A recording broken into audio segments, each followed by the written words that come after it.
Pintu dapur berderit pelan, padahal aku yakin tak ada angin. Lampu lorong berkedip sekali, lalu stabil, seolah menertawakanku yang berdiri sendirian dengan napas tertahan. Ada sesuatu yang salah, aku merasakannya sebelum pikiranku sempat mengejar. Lantai terasa lebih dingin dari biasanya, dan aroma sabun bercampur besi memenuhi udara. Aku melangkah setengah langkah, lalu berhenti. Rumah ini seharusnya aman, namun detak jam terdengar terlalu keras, seperti hitungan mundur. Di balik pintu, ada ketegangan yang tak bisa dijelaskan, sebuah kendali yang tak terlihat, menggantung di udara, menekan dada. Hening. Sejenak semuanya membeku. Bahkan napasku terasa berisik. Saat itulah aku menyadari satu detail kecil yang mengubah segalanya. Kunci cadangan tidak berada di tempatnya. Sejak detik itu, rumah ini bukan lagi tempat aman. Keheningan merayap, dingin dan lengket. Aku berdiri tanpa bergerak, takut pada langkah berikutnya. Pernahkah kamu merasakan firasat yang begitu buruk hingga tubuhmu menolak untuk maju? Aku berhenti di ambang pintu ruang tengah, bukan karena ada yang menghalangi langkahku, tapi karena udara di dalam rumah terasa berbeda. Berat, seperti baru saja dilewati sesuatu yang tidak seharusnya ada di sana. Lampu menyala semua, tidak ada yang mati. Jendela tertutup. Jam dinding berdetak normal. Namun dadaku mengencang tanpa alasan yang jelas. Aku menutup pintu perlahan.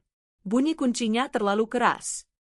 Aku menunggu beberapa detik, berdiri diam, mendengarkan. Tidak ada suara langkah. Tidak ada napas lain. Hanya kulkas yang berdengung dari dapur dan suara jauh kendaraan lewat di luar pagar.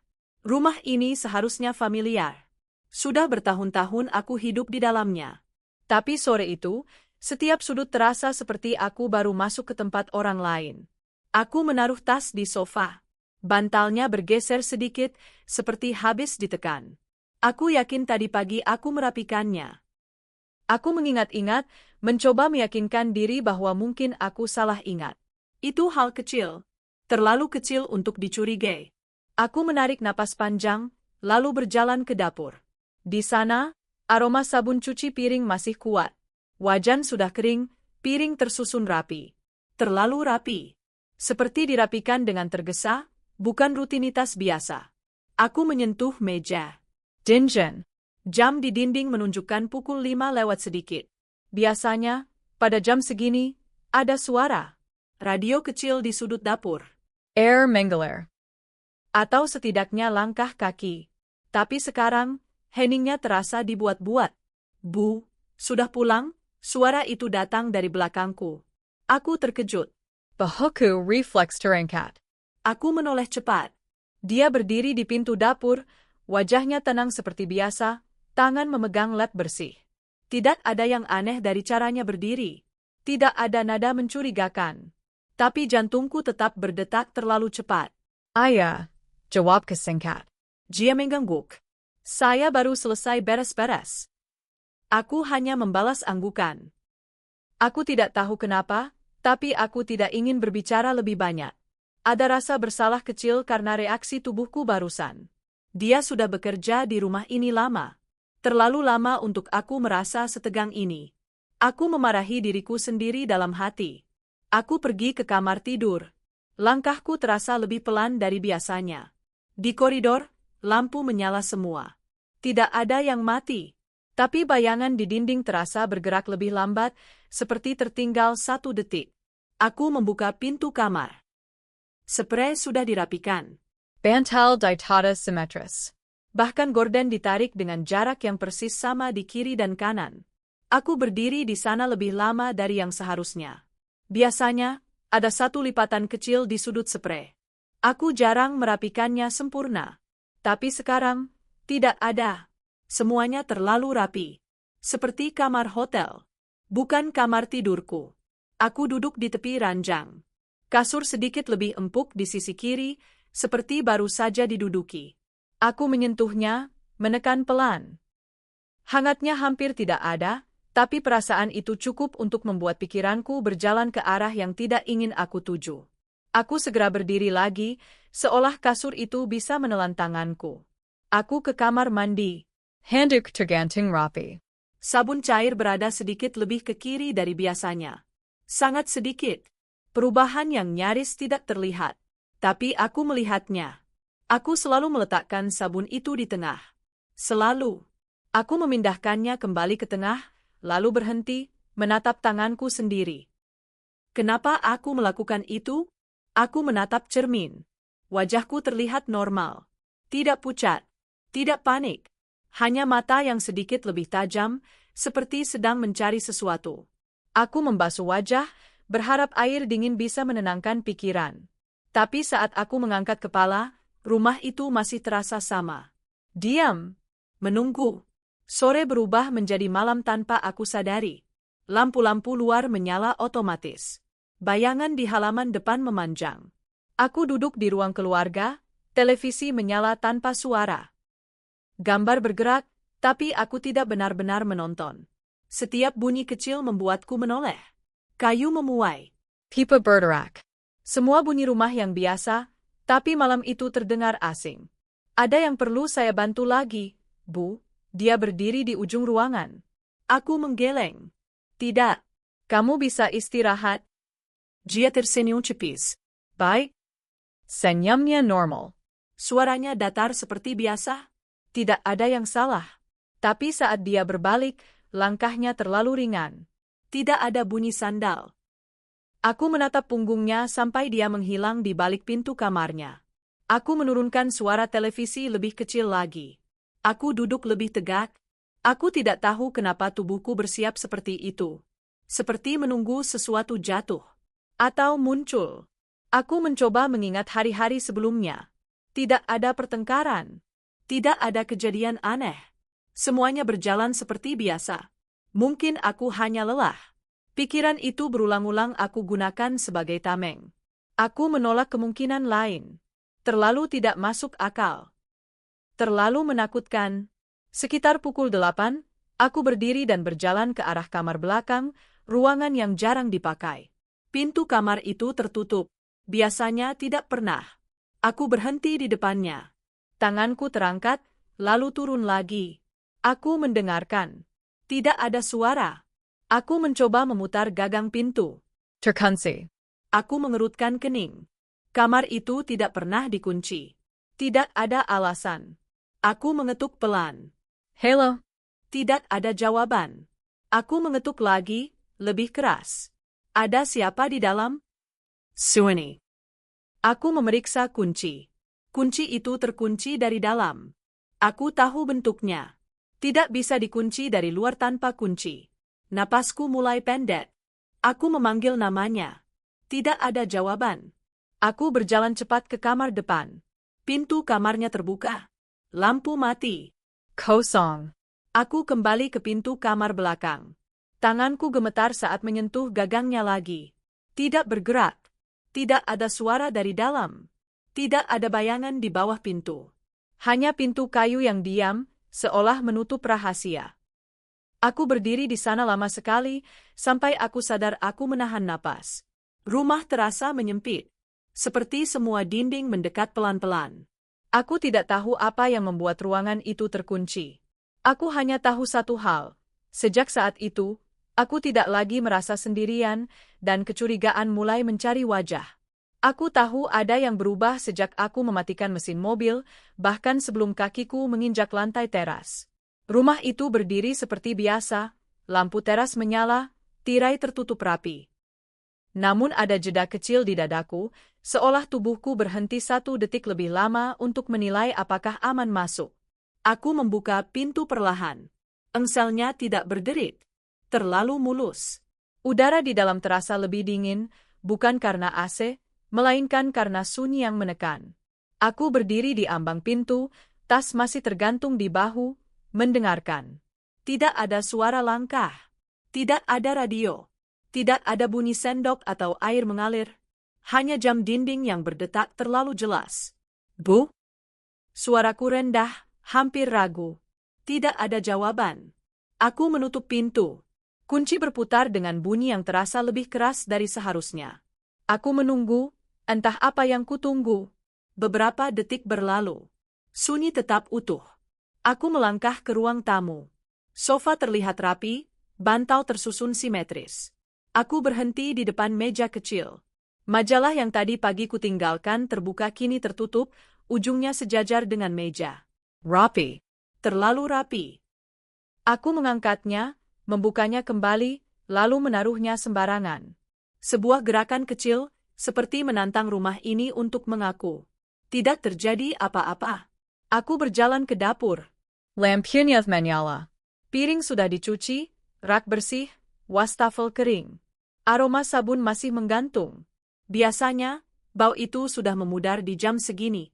Aku menyentuh tepi meja. Dinjen. Aku menoleh ke arah jendela dapur. Tertutup rapat. Aku yakin tadi pagi aku membukanya sedikit. Mungkin aku lupa, gumamku sendiri. Kalimat itu terdengar seperti pembelaan, bukan penjelasan. Langkah kaki terdengar dari belakang. Aku menoleh cepat. Bu sudah pulang, katanya.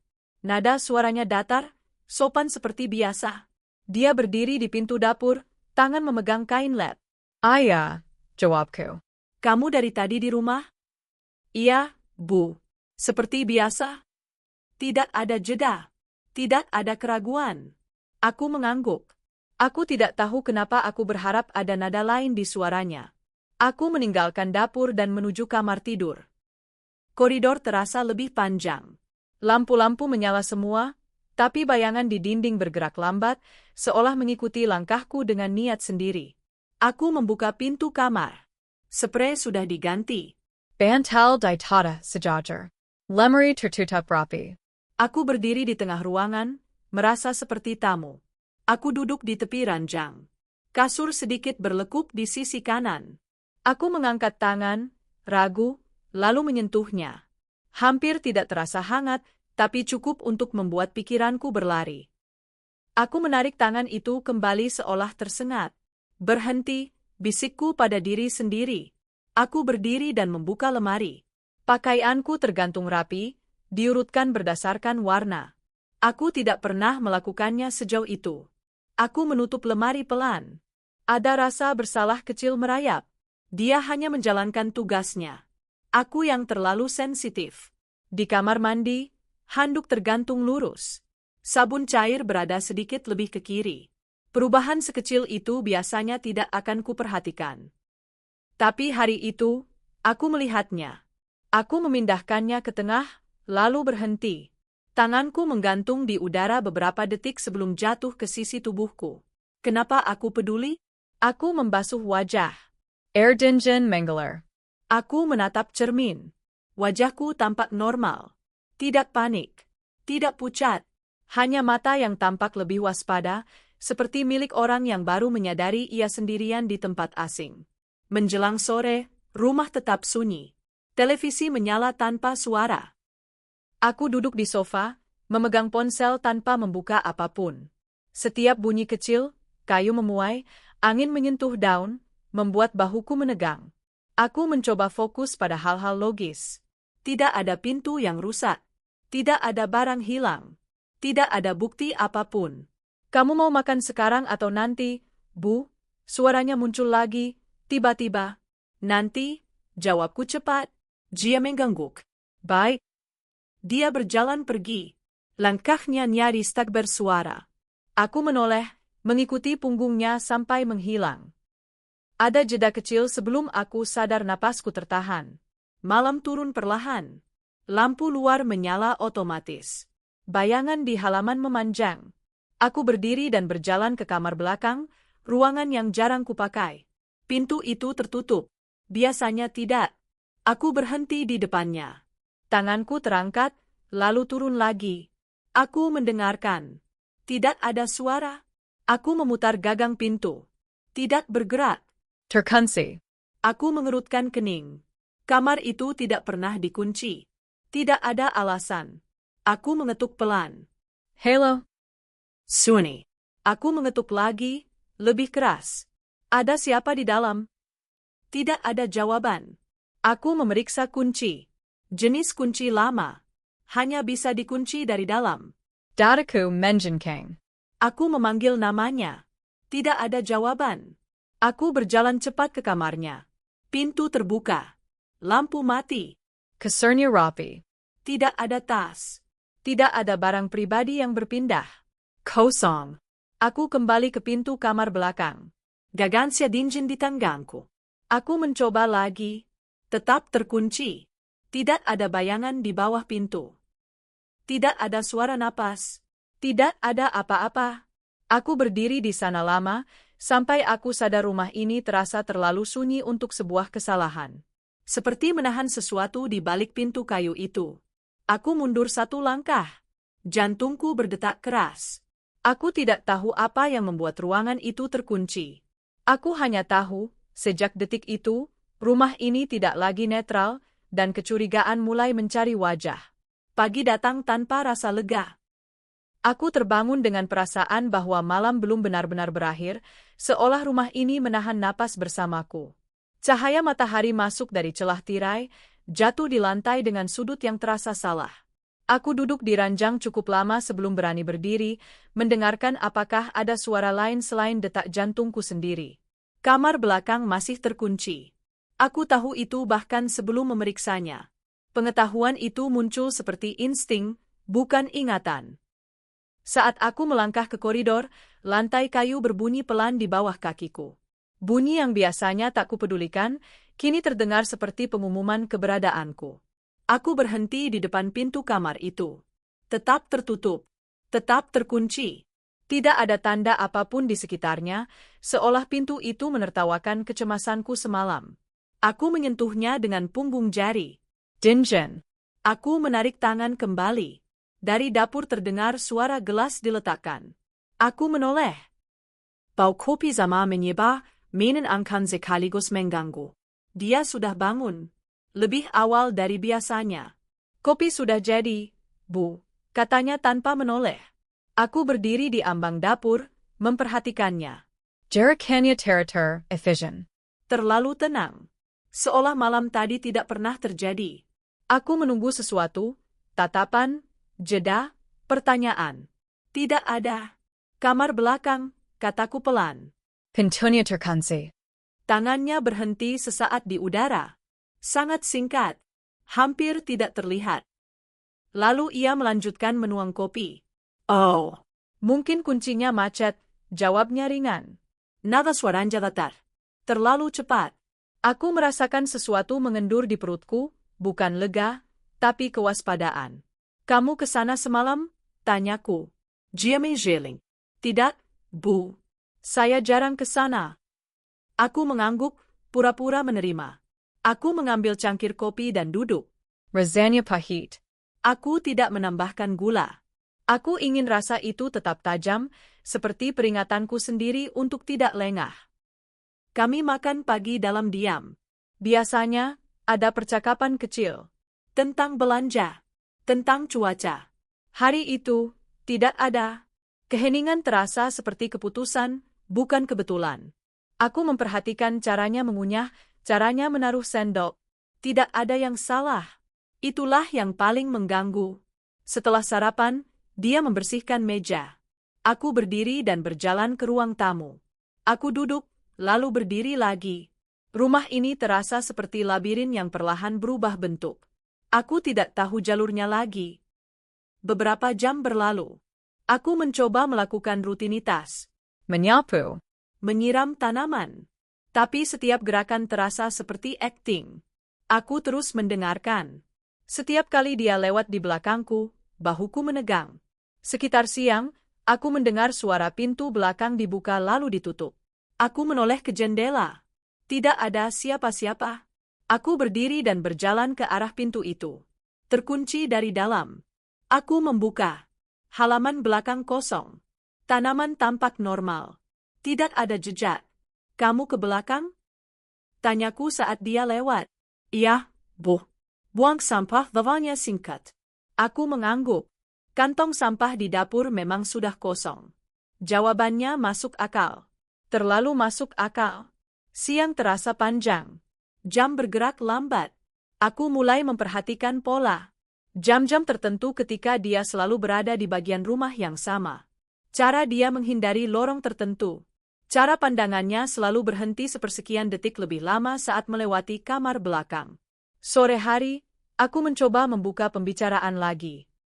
Kunci kamar belakang itu, kita buka saja besok, kataku, seolah tak peduli. Dia berhenti berjalan. Membelakanku. Sebaiknya jangan sekarang, Bu. Aku menatap punggungnya. Kenapa? Dia berbalik perlahan. Wajahnya tenang, tapi matanya tidak menatapku langsung. Barang lama. Banyak debu. Aku menelan ludah. Ada sesuatu dalam cara ia mengucapkannya. Bukan takut.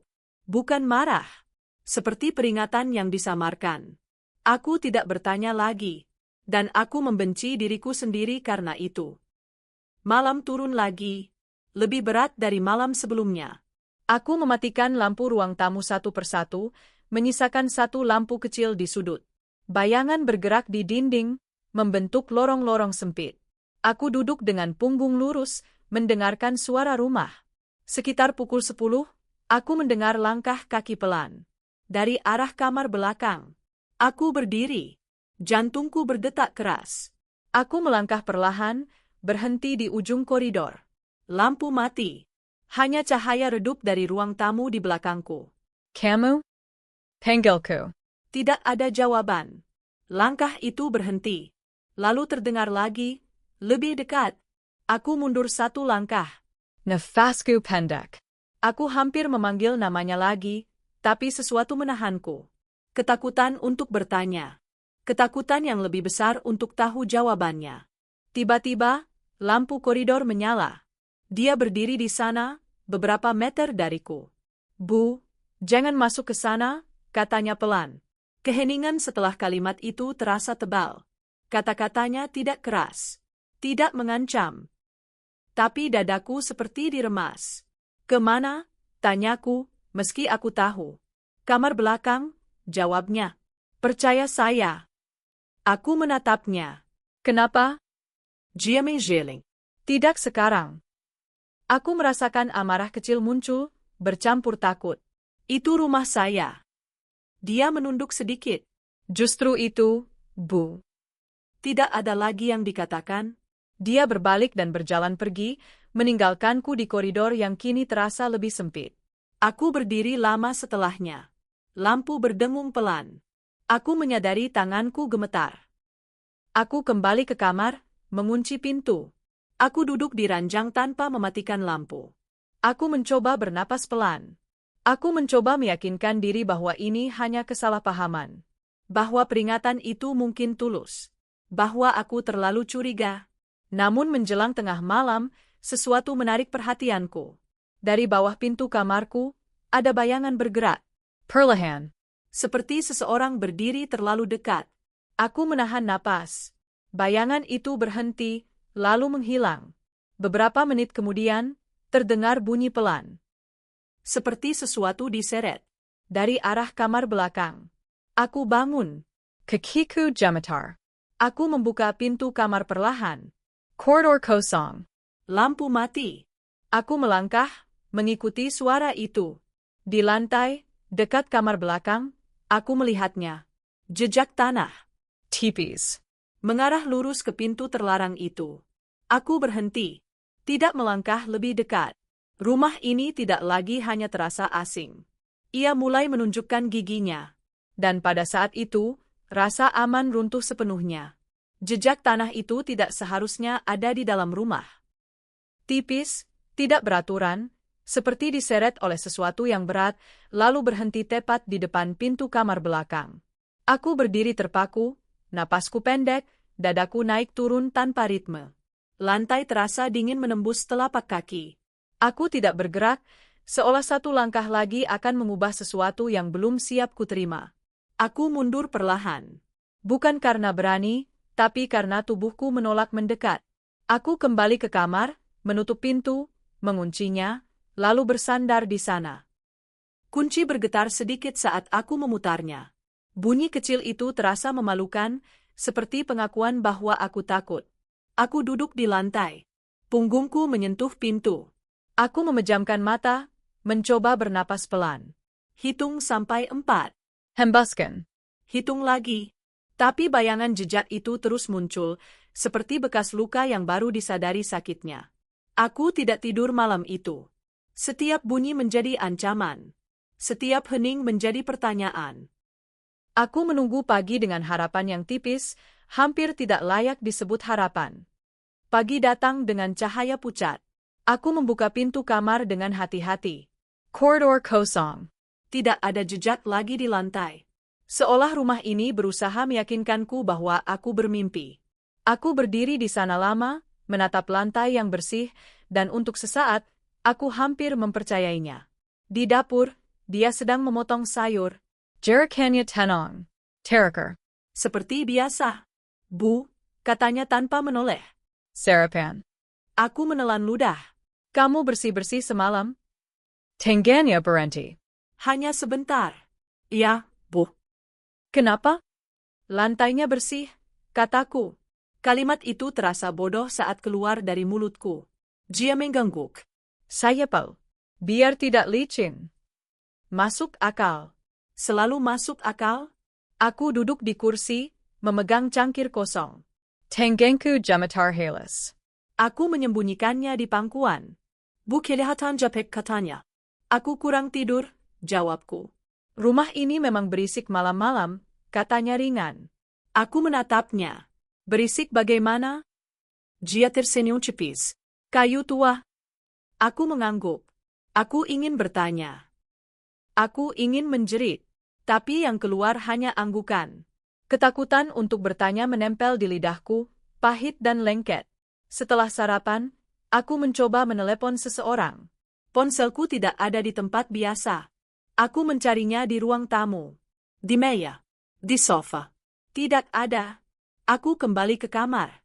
Di sana, ponselku tergeletak di atas bantal, layar menghadap ke bawah.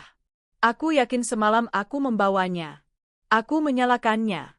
Tidak ada panggilan terlewat. Tidak ada pesan. Aku menatap layar itu lama, lalu meletakkannya kembali. Perasaan diawasi merayap pelan, seperti tangan yang tidak terlihat. Siang hari, aku memberanikan diri mendekati kamar belakang. Pintu itu masih terkunci. Aku berjongkok, memperhatikan celah bawah pintu. Tidak ada bayangan. Tidak ada cahaya. Aku mencium bau lembab, samar, bercampur sesuatu yang lain, logam, mungkin. Aku berdiri cepat, jantungku berdegup terlalu keras. Kenangan lama tiba-tiba menyeruak. Hari pertama dia bekerja. Wajahnya gagap. Cara dia meminta izin sebelum menyentuh apapun. Aku ingat bagaimana aku merasa lega memilikinya di rumah. Aman? Ter. Kenangan itu kini terasa seperti jebakan, berubah menjadi beban yang menekan dada. Bu, suaranya datang dari belakangku. Aku terlonjak. Apa? Kunci cadangan, katanya. Saya taruh di laci. Aku menoleh. Laci yang mana? Yang bawah. Daper. Aku berjalan ke dapur, membuka laci bawah. Kunci cadangan ada di sana. Aku mengangkatnya. Logamnya hangat. Terlalu hangat untuk sesuatu yang seharusnya diam. Kunci ini untuk apa saja? Tanyaku.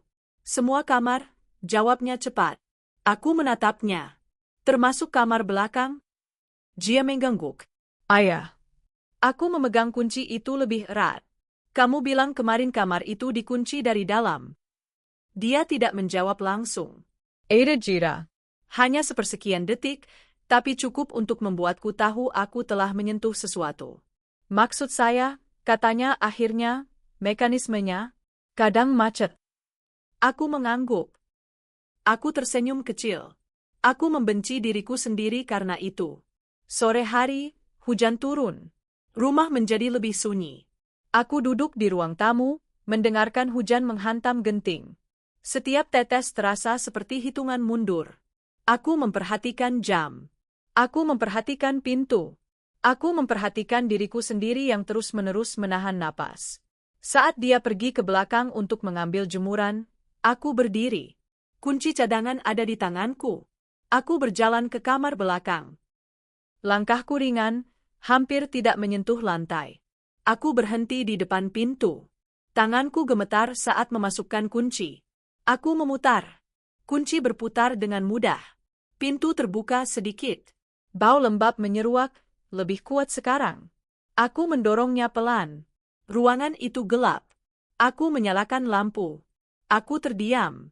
Di dalam, ruangan itu tidak kosong. Ada barang-barang yang tidak seharusnya ada di sana.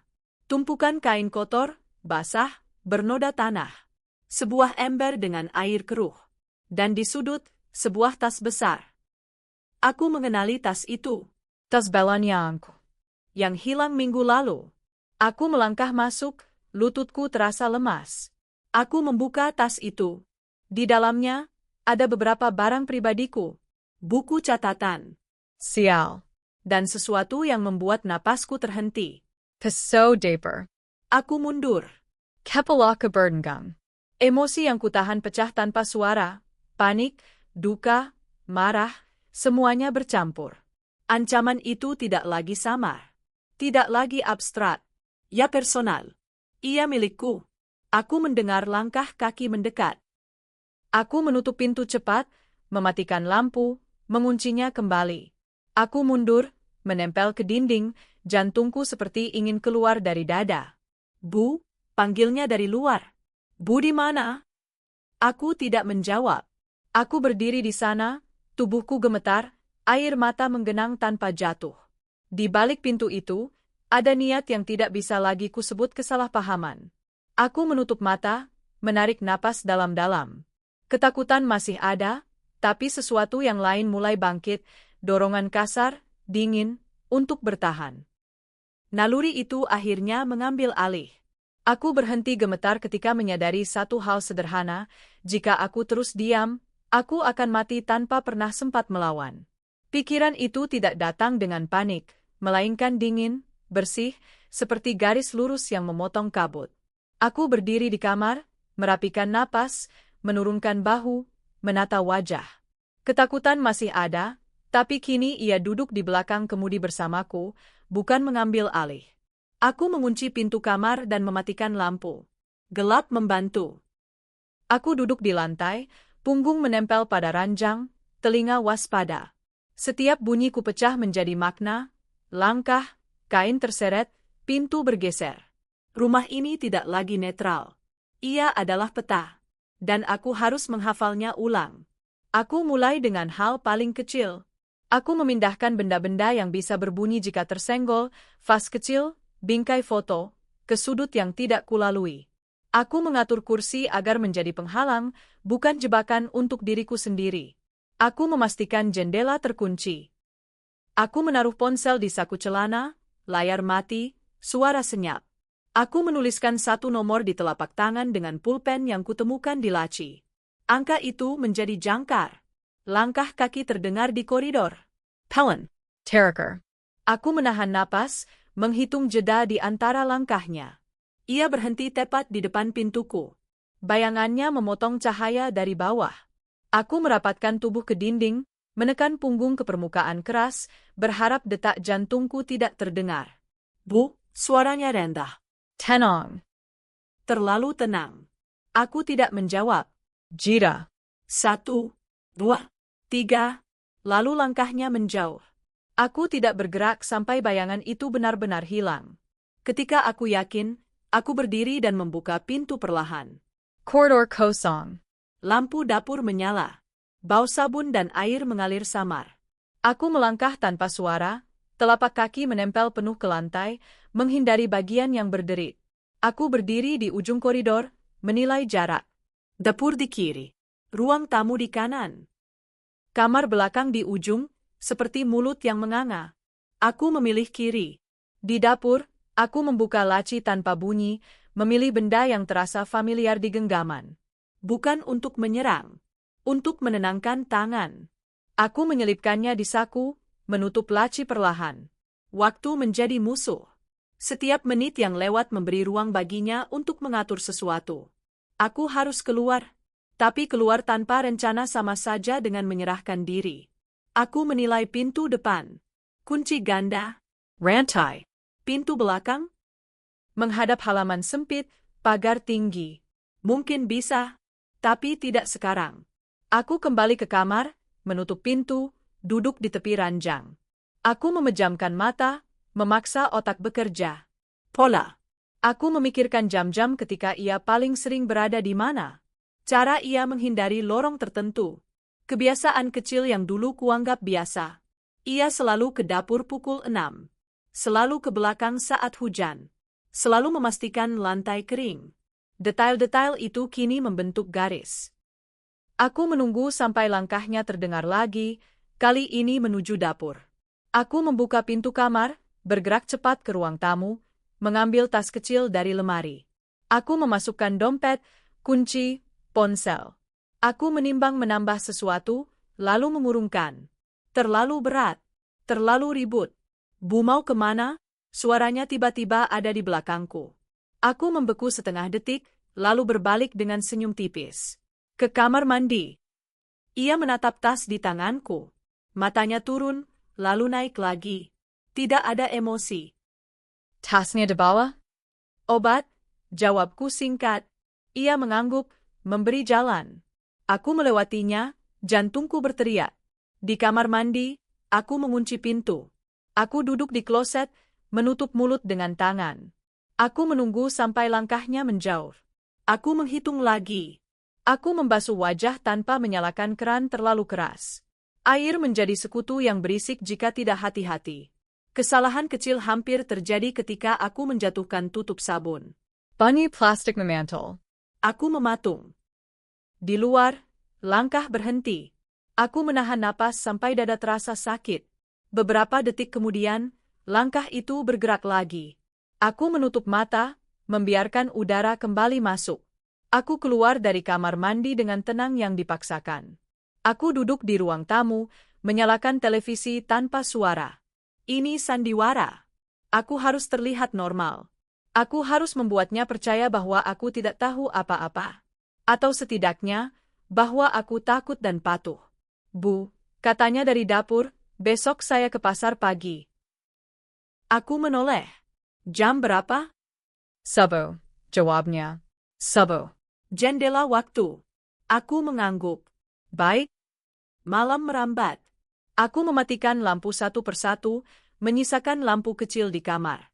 Aku berbaring dengan pakaian lengkap. Tas di bawah ranjang. Ponsel di tangan. Aku memejamkan mata tanpa tidur. Aku mendengarkan rumah bernapas. Sekitar tengah malam, aku mendengar bunyi kunci. Pelan. Terlalu pelan. Aku membuka mata. Bayangan bergerak di bawah pintu. Aku duduk, bersiap. Pintu kamar tidak terbuka. Bayangan berlalu. Aku menunggu lama, lalu berdiri, mengintip. Koridor kosong. Aku menyelinap ke ruang tamu, menuju pintu belakang. Aku membuka gorden sedikit, mengintip halaman. Hujan tipis turun. Pagar basah memantulkan cahaya. Aku menguji gagang pintu. Terkunci. Aku menghela napas, menutup gorden kembali. Ketika aku berbalik, aku melihat sesuatu yang membuat perutku tenggelam. Tas kecilku, yang tadi kutaruh di bawah ranjang, tergeletak di sofa. Terbuka. Isinya sebagian keluar. Aku berdiri terpaku, darah berdesir di telinga. Ia tahu. Ia sudah tahu. Cari ini, suaranya datang dari arah dapur. Aku menoleh perlahan. Ia berdiri di sana, memegang ponselku. Wajahnya tetap tenang. Seolah ini percakapan biasa. Itu ponsel saya, kataku, menjaga suara tetap rata. Ia mengangguk. Tadi berjeter. Kebohongan kecil yang rapi. Aku melangkah mendekat, mengambil ponsel itu dari tangannya. Ia tidak menahan. Kontak mata kami bertahan lebih lama dari sebelumnya. Ada sesuatu yang bergeser di sana. Bukan kemarahan. Kepassion. Bujangan ke belakang malam-malam, katanya pelan. Aku menelan ludah. Kenapa? Ia tersenyum tipis. Belum waktunya. Kata-kata itu jatuh seperti palu. Belum waktunya. Bukan tidak boleh. Bukan jangan. Aku memahami artinya dengan kejelasan yang menyakitkan. Rencana ada. Waktu ditentukan. Dan aku sudah melangkah terlalu jauh. Aku kembali ke kamar tanpa menoleh. Aku mengunci pintu. Aku duduk di lantai, punggung menempel pada ranjang, menahan gemetar yang kembali datang. Rencanaku, keluar saat subuh, telah terbaca. Aku tidak lagi punya kemewahan waktu. Namun di tengah ketakutan itu, sebuah detail kecil menyala seperti korek api. Saat ia menyebut subuh, matanya sempat bergeser ke jendela depan. Bukan belakang, ke depan. Ada Sila. Ada orang lain di luar rumah ini. Dan mungkin, dari arah yang tidak kuduga, harapan sedang bergerak mendekat. Ketukan itu datang pelan, nyaris ragu, tepat ketika langit mulai memucat. Aku terbangun bukan karena bunyinya, melainkan karena jeda setelahnya, keheningan yang seperti menunggu jawabanku. Aku duduk di ranjang, punggung basah oleh keringat dingin, menatap pintu seolah kayu itu bisa berbicara. Ketukan lagi. 2 kali. Lebih pelan. Aku mendekat tanpa suara, menempelkan telinga. Nafasku kuatur pendek. Jika ini jebakan, aku harus tahu sekarang. Bu, suara dari balik pintu terdengar asing, bergetar. Maaf, saya tetangga. Penting. Aku membuka pintu selebar telapak tangan. Di lorong, seorang perempuan berdiri dengan jaket tipis, rambutnya diikat tergesa. Matanya merah, bukan karena menangis, tapi karena kurang tidur. Sebentar, kataku. Aku menutup pintu, menguncinya kembali, lalu membuka perlahan. Aku berdiri di ambang, menjaga jarak. Ia mengangkat kedua tangan, menunjukkan tidak membawa apa-apa. Saya lihat sesuatu semalam, katanya cepat. Saya takut, tapi lebih takut kalau diam. Aku menelan ludah. Apa? Ia melirik ke arah dapur, lalu ke koridor. Boleh di sini. Aku mengangguk singkat. Kami duduk di ruang tamu. Lampu masih redup. Rumah bernafas pelan. Aku menunggu. Namanya sering ganti jam, katanya. Kadang keluar subuh, kadang tengah malam. Tapi semalam, dia bawa sesuatu. Berat. Aku menegang. Dari mana? Belakang, jawabnya. Ke motor. Saya dengar bunyi logam. Aku memejamkan mata sesaat. Peso de perterlintas. Tosh. Ember. Semua menyatu. Kenapa baru sekarang bicara? Tanyaku. Ia menarik napas, karena tadi saya lihat dia berdiri lama di depan rumah ibu. Seperti memastikan. Aku membuka mata. Memastikan apa? Memastikan ibu masih di dalam. Kata-kata itu jatuh perlahan, tapi beratnya menghantam. Aku merasakan dorongan aneh, bukan takut, melainkan fokus. Ada orang lain yang melihat. Ada saksi. Apa kamu yakin? Tanyaku. Ia mengangguk. Saya tidak pernah salah soal jam. Saya perawat. Hidup saya diukur waktu. Aku mengangguk. Aku percaya setengah. Setengah lagi kutahan. Kepercayaan yang utuh terlalu mahal. Namamu? Tanyaku. Sorry, jawabnya. Nomor saya. Ia menyodorkan kertas kecil. Tanganku gemetar saat menerimanya. Aku menyelipkannya ke saku. Aku tidak bisa bicara lama, kataku. Dia ada di rumah. Sari mengangguk cepat. Saya tahu. Saya tidak mau terlihat. Kami diam beberapa detik, mendengarkan. Tidak ada suara. Aku memutuskan. Jika aku butuh bantuan, kataku pelan, aku hubungi kamu. Jika saya lihat dia lagi, katanya, saya hubungi ibu. Kesepakatan rapuh. Dibangun di atas ketakutan bersama. Ia berdiri, melangkah mundur 2 langkah, lalu pergi tanpa menoleh. Pintu tertutup. Kunci berputar. Aku berdiri di sana lama, merasakan sesuatu yang nyaris seperti harapan. Harapan membuatku ceroboh. Aku harus ingat itu. Pagi berjalan lambat. Aku membuat sarapan seperti biasa. Aku menata piring. Aku menyapu lantai. Aku memainkan peran yang diminta rumah ini. Ketika ia keluar dari kamar, wajahnya tenang, aku menyapa dengan senyum kecil. Pagi. Pagi, Bu Hahanya. Kopi. Ayah. Ia menuang. Tengganya stabil. Aku mengamati detail kecil, kuku bersih, pergelangan tangan tanpa jam. Ia selalu melepas jam di rumah. Kebiasaan lama. Aku mencatatnya, entah untuk apa. Ada orang datang tadi, tanyanya tiba-tiba. Aku berhenti mengaduk. Siapa? Pagi-pagi ada suara. Aku mengangkat bahu. Kurir salah alamat. Ia mengangguk, menerima. Aku menyesap kopi. Pahitnya, menenangkan. Hari itu kami bergerak seperti dua orang yang saling menunggu kesalahan. Setiap langkah diawasi. Setiap pintu diperhitungkan. Aku menyimpan ponsel di saku, bukan di meja. Aku tidak pergi ke kamar belakang. Ia tidak menghalangi, tapi matanya mengikuti. Siang hari, aku menerima pesan singkat dari nomor tak dikenal. Satu kalimat. Dia simpan sesuatu di belakang, bawah lantai. Aku menatap layar. Tenggengke, Denjen. Aku membalas singkat. Kamu yakin? Balasan datang cepat. Pernah lihat dia angkat papan. Bau tanah. Aku menyimpan ponsel. Detak jantungku berubah ritme. Bawah lantai. Aku memikirkan suara seretan. Jejak tanah. Ruang itu bukan gudang. Ia liang. Sore menjelang, hujan turun lagi. Ia ke belakang untuk mengangkat jemuran. Aku berdiri di koridor, menimbang. Rencana mulai terbentuk, berbahaya dan tipis. Aku harus melihat. Tidak lama. 1 menit.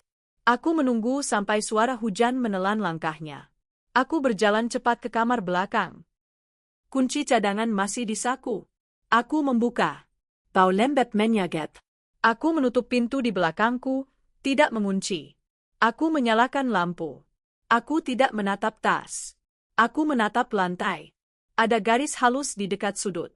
Aku berlutut, menyentuh papan. Longgar. Aku mengangkat sedikit. Bau tanah basah menyeruak, lebih kuat. Di bawahnya, ruang kecil. Jelap. Aku menyorotkan ponsel. Ada plastik hitam. Terikat rapi. Aku tidak membuka. Aku tidak perlu. Aku tahu. Langkah kaki terdengar di luar. Terlalu dekat. Aku menurunkan papan, berdiri, mematikan lampu. Pintu berderit kecil saat aku membukanya. Ia berdiri di koridor. Bu, katanya lembut. Saya bilang jangan ke sini. Aku menahan wajah tetap datar. Aku cari kain lap. Ia tersenyum tipis. Ada di dapur. Aku mengangguk, melewatinya. Lutak kalimas. Di dapur, aku menumpukan kain lap di tangan, menunggu amarah atau teriakan. Tidak ada. Ia kembali ke belakang. Hujan menelan segalanya. Malam turun dengan cepat. Aku mengunci kamar lebih awal. Aku mengirim pesan ke Sari. Dia simpan sesuatu di bawah lantai. Aku lihat. Balasan datang lama. Saya tahu. Itu bukan yang pertama. Aku duduk tegak. Menjetek. Maksudmu? Titik-titik muncul. Hilang. Muncul lagi. Ada rumah lain. Dulu, saya pindah karena itu. Aku memejamkan mata. Identitas ancaman itu mulai mengambil bentuk, bukan sekadar orang di rumahku, tapi pola yang berulang. Ia bukan kebetulan. Ia memilih. Ia menunggu. Pintu kamar diketuk pelan. 2 kali. Bu, katanya dari luar. Kita bicara sebentar. Aku tidak menjawab. Aku menatap layar ponsel yang menyala di tanganku, pesan terakhir dari Sari bergetar seperti nadi. Di luar, langkahnya bergeser, berhenti tepat di depan pintu. Bayangannya memodong kahaya. Aku merasakan dinding mendekat, waktu menyempit. Sekutu rapuh telah membuka mataku, dan bersama itu, garis musuh menjadi jelas. Konfrontasi tidak lagi soal jika, melainkan kapan. Jam di dinding berdetak lebih keras malam itu. Bukan karena bunyinya berubah, melainkan karena aku mendengarkannya dengan tubuh yang terpojok. Waktu menyempit seperti lorong, memaksaku maju tanpa ruang untuk berbalik. Aku berdiri di kamar, ponsel di tangan, menimbang setiap getaran sebagai ancaman. Ketukan di pintu datang lagi. 2 kali. Teraker. Kita bicara sekarang, katanya dari luar. Suaranya tenang. Hampir sopan. Aku menarik napas, menurunkan bahu, membuka kunci. Pintu kubuka setengah.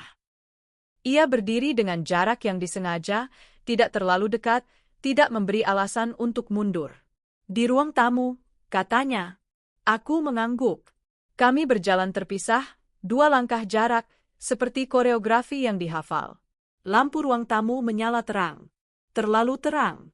Bayangan kami terpotong tajam di dinding. Aku duduk di ujung sofa. Ia berdiri, menyandarkan punggung ke meja, tangan terlipat santai. Kamu kelihatan tegang, katanya. Rumah ini menegangkan, jawabku. Ia tersenyum kecil. Rumah aman kalau penghuninya jujur. Kalimat itu seperti umpan. Aku menahan reaksi, memilih diam. Diam adalah alat terakhirku. Kamar belakang, lanjutnya. Kenapa kamu ke sana? Aku menatapnya. Kenapa kamu menguncinya? Ia mengangkat bahu. Barang lama. Bahaya. Bahaya bagi siapa? Tanyaku.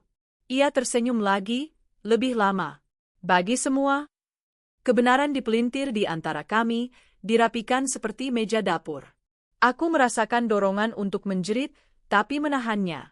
Aku membutuhkan ia percaya bahwa aku lemah, bukan berbahaya. Aku takut, kataku pelan. Itu saja. Ia memiringkan kepala, memeriksa. Takut pada apa? Pada rumah yang berubah, jawabku. Pada orang yang tidak menjelaskan. Ia tertawa kecil, nyaris hangat. Penjelasan sering memperburuk keadaan. Aku menggenggam lututku di bawah meja, menguatkan tangan. Aku memutuskan menggiring, bukan menyerang. Aku dengar kamu sering keluar subuh, kataku. Kenapa? Ia menghela napas. Pasar. Setiap hari. Kalau perlu. Aku mengangguk. Tetangga melihatmu bawa barang berat. Ia menatapku tajam untuk pertama kali. Hanya sepersekian detik, tapi cukup. Tetangga suka berhayal. Kamu tahu namanya? Tanyaku. Ia tersenyum lagi, menenangkan diri. Banyak tetangga. Tekanan meningkat. Aku harus mendorong sedikit lagi, membuka celah.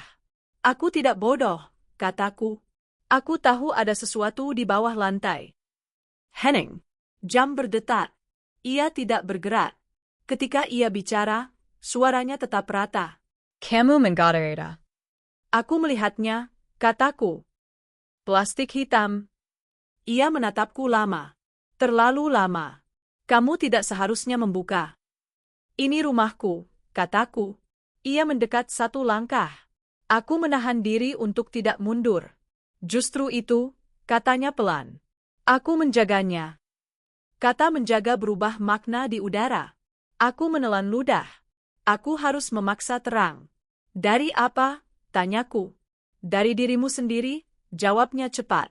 Kalimat itu membuatku tersenyum pahit. Itu alasan? Alasan cukup, katanya.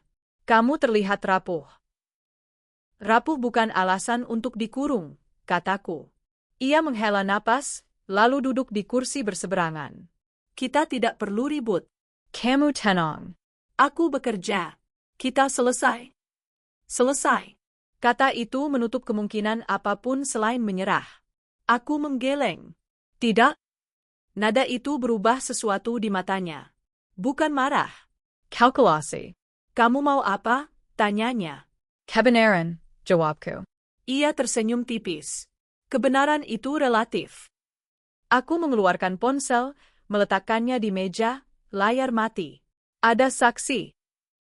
Ia menatap ponsel, lalu kembali padaku. Saksi mudah bingung.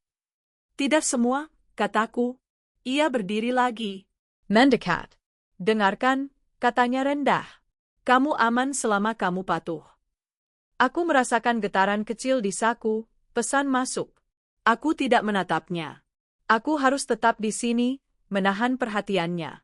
Kamu menggenggam? Tanyaku. Ia tersenyum. Aku melindungimu. Kata-kata itu menyesakkan. Aku berdiri, menciptakan keseimbangan. Aku akan pergi. Tidak malam ini, katanya. Kenapa? Karena malam itu berbahaya. Aku tertawa pendek, kering. Ironis. Ia melangkah lebih dekat. Aku mengangkat tangan. Jangan. Ia berhenti. Jarak kami satu lengan. Napasku terasa di tenggorokan. Aku harus membuatnya percaya bahwa aku tidak akan lari, bahwa aku sudah kalah. Baik, kataku pelan. Aku patuh. Ia menatapku, menilai. Bagus. Aku hanya minta satu hal, lanjutku. Jelaskan besok. Subo. Ia ragu sejenak. Besok. Kesabaran Duji. Aku memutar balik, berjalan ke kamar dengan langkah yang kupaksa stabil. Di dalam, aku mengunci pintu. Aku menempelkan dahi ke kayu, menahan gemetar. Aku menarik ponsel dari saku, membaca pesan yang tadi masuk. Dia akan keluar subuh. Motor disiapkan. Aku membalas singkat. Aku tahu. Siap. Aku menatap jam. Tengah malam lewat. Waktu menyempit lagi. Aku menyusun langkah dalam kepala. Subuh, pintu belakang, halaman, pagar. Sari mungkin di luar. Aku harus memberi tanda. Aku harus memancingnya keluar dari rumah, ke ruang terbuka. Aku mematikan lampu, berbaring tanpa tidur. Setiap bunyiku terjemahkan. Sekitar pukul 2, langkahnya terdengar ke dapur. Aku bangun, mendekat ke pintu, mengintip celah. Ia membuka laci. Bunyi logam. Aku menahan napas. Aku membuat kesalahan di sana. Aku mengirim pesan terlalu cepat. Sekarang, Ponsel keberjeter. balasan datang. Tunggu. Aku menghela napas, tapi terlambat. Di luar, langkah berhenti. Bayangan berhenti tepat di depan pintuku. Kamu kirim pesan ke siapa? Suaranya datar. Aku membeku. Aku tidak sempat menyembunyikan ponsel. Bayangan di bawah pintu bergerak, menempel. Ia menempelkan telapak tangan ke kayu. Tekanan Teresa.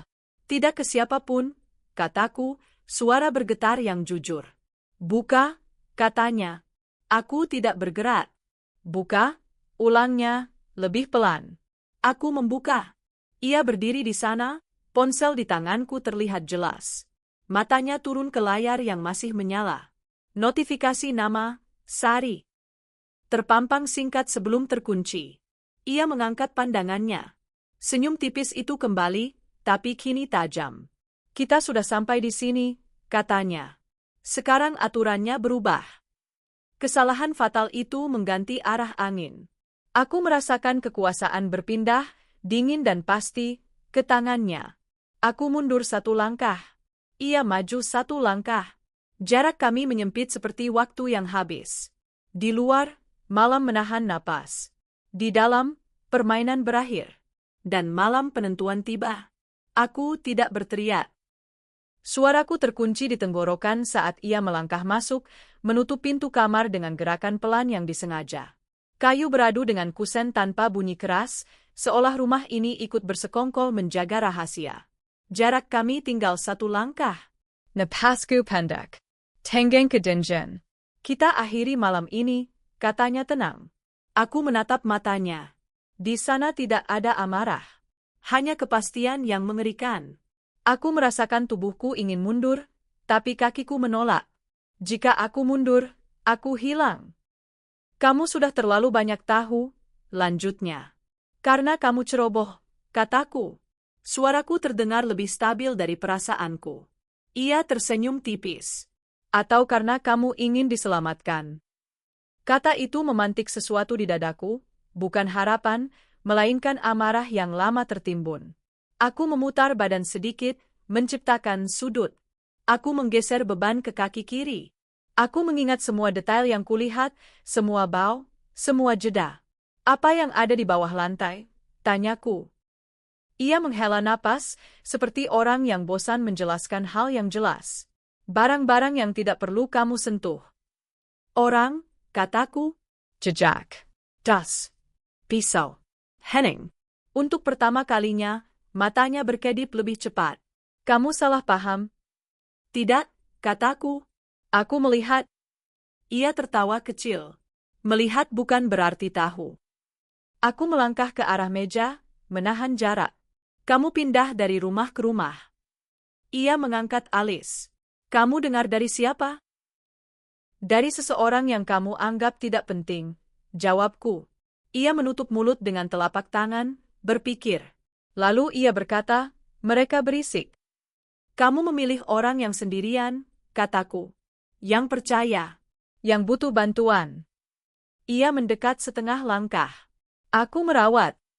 Kamu menggirang, kataku. Kamu menunggu. Menunggu apa? Tanyanya, suara tetap datar. Kesempatan, jawabku. Aku melihatnya, retakan kecil di ketenangannya. Cukup untuk masuk. Aku menoleh ke jendela, ke cahaya yang mulai memucat. Sebelum mendekat, aku harus memancingnya keluar. Ke ruang terbuka. Ke tempat ia tidak menguasai setiap sudut. Aku akan pergi, kataku. Sekarang? Ia tertawa pendek. Kamu tidak akan. Aku melangkah ke pintu. Tenggeng ke menyan tegagong. Ia bergerak cepat, menahan pintu dengan lengan. Aku merasakan dorongan naluriah, aku mengangkat tangan, mendorong, tidak keras, tapi cukup untuk menciptakan ruang. Ia terkejut sepersekian detik. Cukup. Aku berlari. Koridor terasa panjang, bergetar. Aku mendengar langkahnya di belakangku, terukur, tidak panik. Aku belok ke ruang tamu, menjatuhkan kursi dengan sengaja. Bunyi kayu jatuh memecah hening. Aku membuka pintu belakang. Udara dingin menerpa wajahku. Di halaman, hujan sisa malam membuat tanah licin. Aku hampir tergelincir, menahan diri dengan pagar. Di belakangku, pintu terbuka. Berhenti, katanya. Aku tidak menoleh. Aku berlari ke pagar, meraih besi basah. Tanganku sakit saat memanjat. Aku merasakan tangannya menarik pergelangan kakiku. Aku menjerit tanpa suara, menendang, berusaha lepas. Tubuhku terhuyung, tapi aku berhasil mendarat di sisi lain, terjatuh di tanah. Aku bangkit, terengah. Di seberang pagar, ia berdiri, menatapku dengan wajah yang akhirnya berubah. Di balik rumah, suara motor menyala. Aku menoleh. Lampu motor menyapu halaman. Sari berdiri di dekat gerbang, ponsel terangkat. Kemari, teriaku. Ia melangkah mendekat, wajahnya pucat tapi tegas. Saya sudah hubungi. Suara sirene jauh, samar, seperti mimpi. Ia melompat pagar dengan gerakan canggung, mendarat tidak sempurna. Ia berdiri, napas memburu. Di matanya, kemarahan muncul, telanjang. Kalian salah, katanya. Aku berdiri di samping Sari. Tubuhku gemetar, tapi kakiku kokoh. Kamu yang salah. Ia maju satu langkah, lalu berhenti saat cahaya biru merah memantul di dinding rumah. Siren mendekat. Ia menoleh cepat, menilai jarak, kemungkinan. Wajahnya mengiras. Kamu membuat ini lebih sulit, katanya padaku. Kamu membuatnya perlu, jawabku. Petugas datang dengan langkah cepat. Terayakan singkat. Perintah. Tangan diangkat. Ia tidak melawan. Itu yang paling menakutkan, ketenangannya bertahan sampai akhir.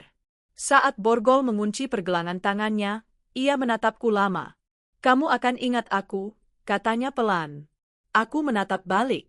Tidak. Mereka membawanya pergi. Pintu rumah terbuka lebar. Di bawah lantai, mereka menemukan apa yang tidak ingin kulihat lagi. Aku berdiri jauh, mendengar potongan kata, jejak, bukti, laporan, seperti bahasa asing. Aku memeluk diri sendiri, merasakan dingin merayap dari tulang. Di dapur, kursi masih terjatuh. Di ruang tamu, meja bergeser. Rumah ini terluka, tapi bernapas. Sari berdiri di sampingku, menyentuh lenganku. Kamu aman, katanya. Aku mengangguk, meski kata itu terasa rapuh. Air mata datang terlambat, tanpa suara. Aku menutup mata, membiarkannya jatuh. Kenangan lama, hari pertama, senyum sopan, rasa aman palsu. Pecah dan tenggelam. Ketika fajar benar-benar datang, sirene menjauh. Halaman sunyi. Burung pertama berkicau, ragu. Aku berdiri di ambang pintu belakang, memandang pagar yang basah. Aku menghirup udara dalam-dalam.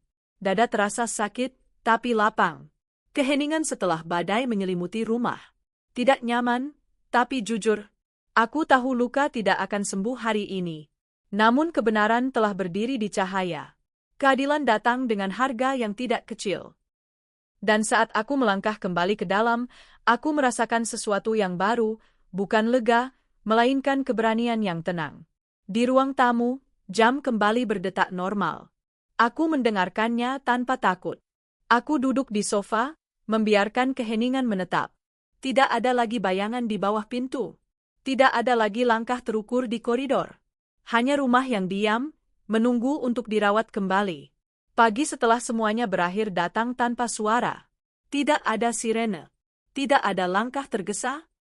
Hanya cahaya yang masuk perlahan, menyentuh lantai seperti tamu yang ragu. Aku berdiri di tengah ruang tamu, memegang cangkir teh yang mendingin di tanganku, menunggu perasaan aman muncul. Ia datang pelan, tidak utuh, tapi cukup untuk bernapas. Rumah ini sunyi dengan cara yang berbeda. Bukan sunyi yang menekan, melainkan sunyi yang jujur. Aku berjalan menyusuri koridor, menyentuh dinding, kusen pintu, sudut-sudut yang dulu terasa mengawasi. Sekarang, mereka diam. Tidak bersih dari ingatan, tapi tidak lagi berbahaya. Aku membuka jendela. Udara pagi masuk, membawa bau tanah basah yang tersisa dari hujan semalam. Aku membiarkannya lama, membiarkan tirai bergerak pelan. Setiap gerakan kecil menjadi pengingat bahwa hidup terus berjalan, meski dengan bekas luka. Di dapur, meja sudah kembali rapi. Piring-piring tersusun, bukan karena kewajiban, tapi karena aku memilih merapikannya. Aku menyalakan kompor, mendengarkan bunyi api kecil yang stabil. Aku memasak sesuatu yang sederhana, telur, nasi hangat, ritual kecil untuk menegaskan kendali. Tanganku masih gemetar halus, tapi aku tidak menyembunyikannya. Aku belajar menerima reaksi tubuh sebagai bagian dari penyembuhan. Pintu kamar belakang tetap tertutup. Aku tidak membukanya. Tidak hari ini. Aku tahu di balik pintu itu ada bayangan yang perlu waktu untuk memudar. Menjauh bukan berarti lari. Ini jeda. Sari datang siang itu, membawa kantong kecil berisi buah. Kami duduk di teras, tidak terlalu dekat. Jarak yang wajar. Aman. Kamu tidur? Tanyanya. Sedikit, jawabku. Ia mengangguk. Kalau perlu, saya bisa temani malam ini. Aku menatapnya, mengukur. Kepercayaan tidak lagi datang otomatis. Aku mengangguk pelan. Terima kasih. Kami tidak membahas detail. Tidak perlu. Beberapa hal lebih baik dibiarkan diam sampai siap diberi nama. Saat ia pamit, aku mengunci pintu dengan gerakan yang tidak tergesa. Aku mengecek 2 kali, memastikan rantai terpasang. Kebiasaan baru. Waspada tanpa panik. Hari-hari berikutnya berjalan dengan ritme yang hati-hati. Petugas datang mengambil barang. Ada pertanyaan. Ada catatan. Aku menjawab seperlunya. Setiap kali menyebutkan kejadian, dadaku mengencang, lalu mengendur. Seperti otot yang belajar bergerak kembali. Malam menjadi ujian kecil. Aku mematikan lampu satu persatu, menyisakan lampu kecil di sudut. Bayangan masih ada, tapi aku tidak lagi memberi mereka makna. Aku tidur dengan pintu terkunci, ponsel di meja, jendela tertutup. Ketika terbangun oleh bunyi kayu memuai, aku mengingatkan diri sendiri, ini rumah tua, bukan ancaman. Napasku kembali. Aku membersihkan kamar belakang suatu sore, ditemani cahaya siang yang terang. Aku membuka pintu dengan tangan yang mantap, menyalakan lampu, dan membiarkan udara masuk. Aku tidak menyentuh apapun yang tidak perlu. Aku menyapu lantai, menutup papan, mengembalikan ruang itu menjadi ruang. Tidak lagi simbol. Tidak lagi rahasia. Di ruang tamu, aku menata ulang furnitur. Sofa sedikit digeser. Kursi yang pernah jatuh kini berdiri di tempat lain. Perubahan kecil memberi jarak dari ingatan lama. Aku menempelkan catatan kecil di kulkas, hal-hal sederhana yang ingin kuingat, minum air, makan teratur, tidur cukup. Merawat diri sebagai bentuk keadilan yang lain. Suatu pagi, aku menemukan diriku duduk mendengarkan jam dinding. Detaknya normal. Tidak lagi seperti hitungan mundur. Aku tersenyum kecil, hampir tidak sadar. Itu kemenangan kecil. Ada hari-hari ketika ketakutan kembali tanpa undangan. Di tengah belanja, di bunyi motor lewat, di bau tanah basah. Aku berhenti sejenak, menutup mata, menyebutkan 5 hal yang kulihat, 4 yang kurasakan, 3 yang kudengar. Teknik sederhana. Efektif. Aku kembali hadir. Kepercayaan menjadi proyek jangka panjang. Pada diri sendiri, pertama-tama, aku belajar menghormati firasat tanpa menyerah pada paranoia. Aku belajar bertanya tanpa menuduh, mendengar tanpa menutup mata. Orang-orang di sekitar berubah dari potensi ancaman menjadi manusia dengan batasan yang jelas. Aku memasang batasan itu dengan tegas, tanpa meminta maaf. Suatu sore, aku duduk di halaman belakang, memandang pagar yang dulu kupanjat dengan napas terputus. Sekarang, pagar itu hanya pagar. Besi basah mengering di bawah matahari. Aku menyentuhnya, merasakan dingin yang netral. Aku berdiri lama, lalu masuk kembali ke rumah, menutup pintu dengan mantap. Keadilan datang dalam bentuk-bentuk kecil yang tidak selalu terlihat. Ada surat resmi, ada keputusan, ada penutup yang tidak memberi jawaban pada semua pertanyaan, tapi cukup untuk melangkah. Aku menyimpan dokumen-dokumen itu di laci, menutupnya, dan tidak membukanya lagi. Malam terakhir bulan itu, aku mematikan lampu dan berbaring dengan perasaan yang asing, tenang yang tidak penuh, tapi nyata. Aku mendengarkan rumah bernapas. Tidak ada langkah di koridor. Tidak ada bayangan di bawah pintu. Hanya angin yang menyentuh tirai. Aku tahu ketenangan ini rapuh. Aku tahu luka tidak hilang dengan cepat. Namun aku juga tahu sesuatu telah bergeser di dalam diriku. Aku tidak lagi menunggu izin untuk merasa aman. Aku membangunnya, pelan, dengan pilihan-pilihan kecil setiap hari. Sebelum tidur, aku menulis satu kalimat di buku catatan, aku selamat dan aku belajar. Aku menutup buku itu, meletakkannya di meja samping ranjang, mematikan lampu. Di kegelapan, aku menarik napas panjang. Rumah ini sunyi. Aku pun demikian. Sunyi yang tidak menakutkan, melainkan ruang untuk pulih. Tidak ada cliffhanger. Hanya keheningan yang dijaga, dan pelajaran yang tinggal.